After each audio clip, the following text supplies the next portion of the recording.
other feeling that's as good as being able to have the freedom to move around in this country and see the great things and experience our country the way trucking offers it. I mean, yeah, of course, you know, if everyone was financially rich and had the financial freedom to get on the road and travel every day, I'm sure everybody would. I know I would. Outside of having to work and do it, you know, we would love to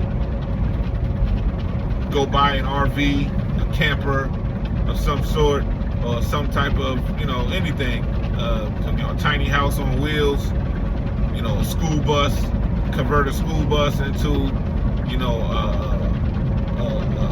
a bedroom on wheels, and just go and live the open road, you know, freely as a nomad, you know, every day, and not have to worry about anything else. I'm sure the majority of us would do that if that was, you know, feasible for us. So outside of having the financial freedom to do that type of thing, you know, for us as truckers, professional drivers, for us to be able to do it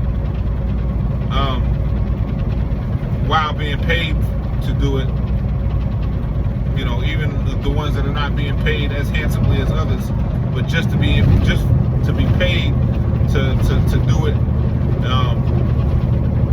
it's really a beautiful thing. And it took me a minute to really accept and to reflect and then to accept that for myself. For years, I avoided the title of trucker. I didn't want to be remembered or known as a trucker. This was just going to be a stepping stone for me to get into something else. And I needed to get away from my environment at the time, which was Hollywood, Los Angeles. And, you know, things were, you know, life was happening so fast there. And I needed to escape that environment for my health, because I seen some things happening in a very in a dark way that I knew I didn't want to be subject to.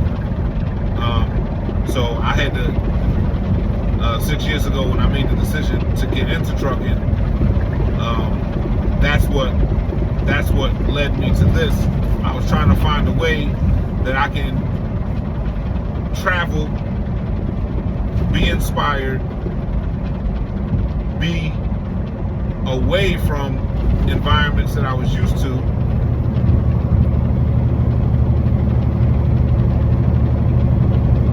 and get paid to do it. And there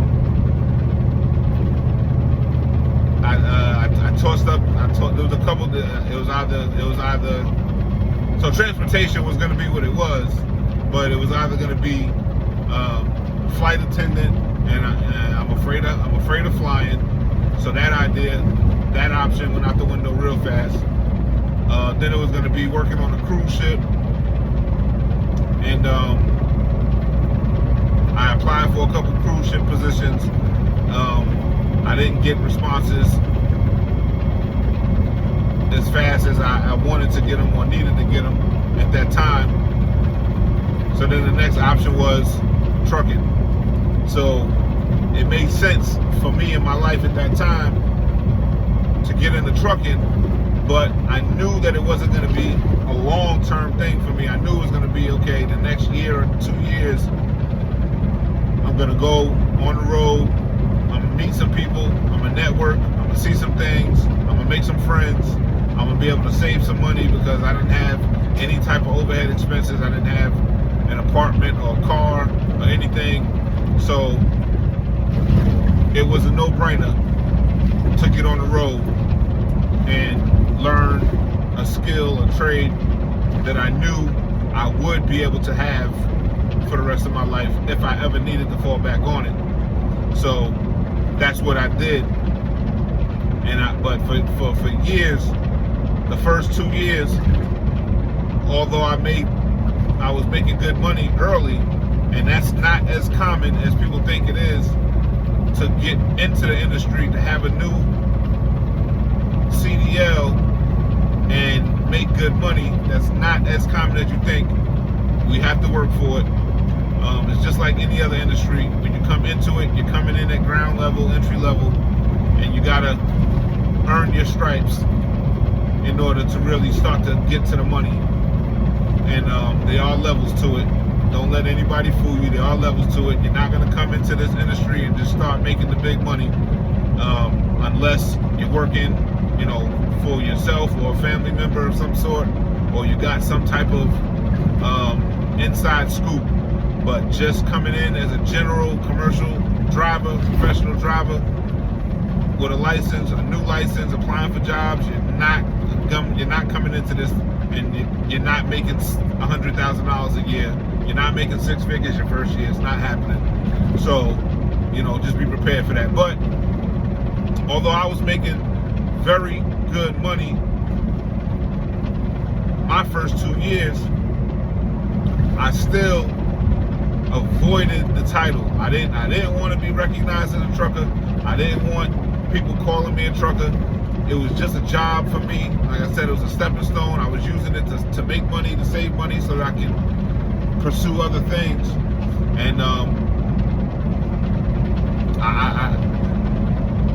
I fought it for a long time. I fought it for damn near 6 years. I fought it. When people would say, you're a trucker, I used to say, no, I'm not a trucker. I drive a truck for a living. I'm not a trucker, because I did recognize that there was an entire lifestyle and a way that you had to live to be a full-time trucker, and I didn't want to subscribe to that idea. I didn't want to believe that I didn't have anything else going on, that I had to end up being a trucker. But now I embrace it. I accept it. I love it, because I recognize that being a trucker has awarded me experiences that I know for sure that the majority of the human population will never get from anything else. And I'm proud of that now. So I take pride in being a trucker. I am a trucker. It's part of my being now. It's part of my story. It's part of my history. I can't remove it.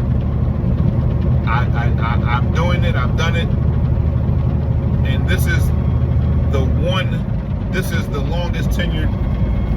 This is the only thing that I've been a professional at in my life. I've done so many other things in a professional space, in a professional capacity. I've been in several different industries. I've gotten certificates, licenses to do things. And this is the thing that I've done the longest.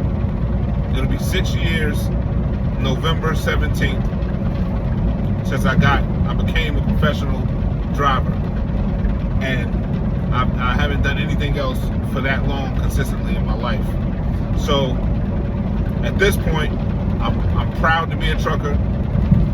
I own it. It's part of my biography now. And I wouldn't change it for the world. So I had to realize that over the last 2 weeks, that I'm running away from something that, the one thing that has been the most consistent in my life and has given me the opportunity to expand